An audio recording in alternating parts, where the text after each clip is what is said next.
আজকে তোমাদের এমন একটা রেস্টুরেন্টের সন্ধান দেবো যেখানে খাবারের প্রাইস শুরু হচ্ছে মাত্র 10 টাকা থেকে 200 টাকা, মানে 200 টাকার মধ্যে তোমরা যা কিছু অর্ডার করতে পারো, 1 টাকাও কিন্তু বেশি যাবে না।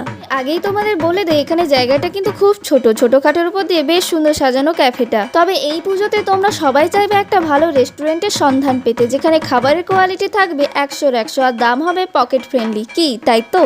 তবে চিন্তা নেই, আমি আছি তো। পুজোতে তোমাদের জন্য থাকছে এই চাইনামা ক্যাফে। পেট ভর্তি তো হবেই, সাথে পকেটের টাকাও বাঁচবে। এবার বলতে পারো দাম এত কম, তাহলে খাবারের টেস্ট হয়তো ভালো হবে না। তাহলে বলে দেই, এই ভুল ধারণাটা একদম মাথায় আনবে না। দাম কমের সাথে খাবারের টেস্ট কিন্তু ছিল ফাটাফাটি।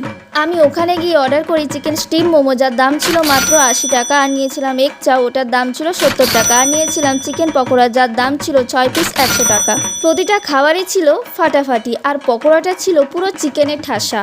আর মেনু কার্ডটাও তোমাদের সাথে শেয়ার করলাম। তো এইবারের পুজো এখানে ভিজিট করতে ভুলো না, চাইনামা পকেট ফ্রেন্ডলি ক্যাফেতে। আর ঠিকানাটা হলো তমলুক পদুম বসান, ঠিক মাদার টেরিজা স্কুলের পাশেই।